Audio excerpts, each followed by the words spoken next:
guys, it's Courtney. So today I'm going to be reviewing Soundless by Richelle Mead.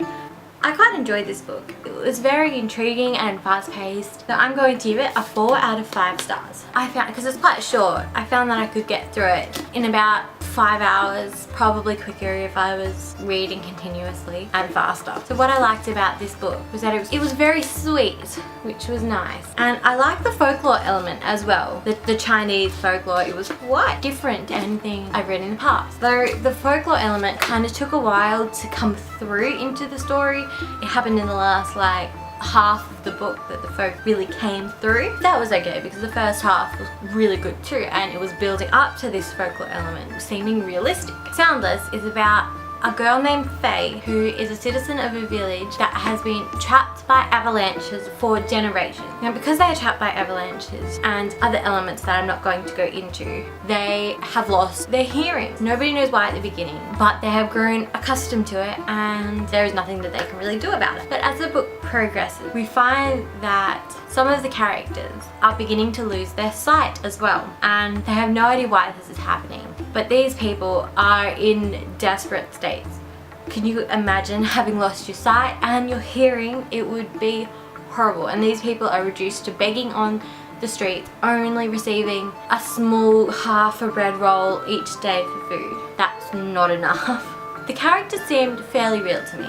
Faye did, at least. I find Richelle Mead's characters are always quite realistic, and the female leads are always really strong characters. I like this in the sense that you need a really strong female lead and it's inspirational and you can be so strong and powerful and all that jazz. But I found maybe she was too strong. I mean, they seem to have their bouts of tantrums, which Faye does as well, but they seem to click out of them so fast, which isn't really realistic. I mean, I know if I have a tantrum, it takes me a good day to get over it and to think, I was being stupid.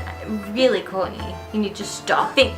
They get over it in a matter of minutes or hours or something, which, yeah.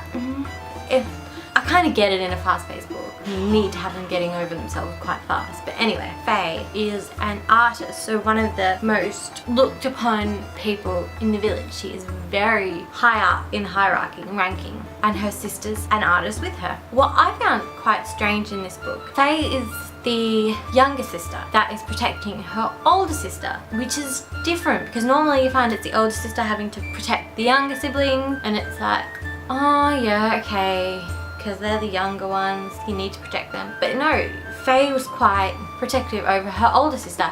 Her older sister wasn't necessarily so. And Faye kept saying, telling her sister that she couldn't come with her, couldn't do certain things, which was different. Because I mean, who listens to their younger siblings when they tell you to do things? Nobody. I don't listen to my younger brother most of the time. I kind of found that the younger sister didn't seem that realistic compared to Faye. She didn't really have any depth. She was very outspoken, didn't really have any intriguing aspects to her. We didn't get to know much about her as a character. And I suppose I wouldn't have minded to get to know more about her sister.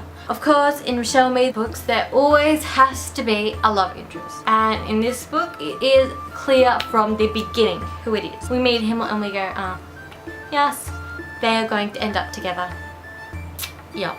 Because they knew each other before the book started, I found that the love progressed fast enough that it seemed realistic. They got over their preconceptions and their fears, and they found that it could work. This book kept me guessing through every single part of it. I was quite surprised when Faye did certain things and quite surprised when she didn't do certain things, which was really good. It's nice to have a book that keeps you guessing like that. The book was quite fast, it was quite gripping. I read through it very, very fast and found that in a lot of bits I couldn't put it down. It was really, really gripping. I'm like, oh, I need to finish it.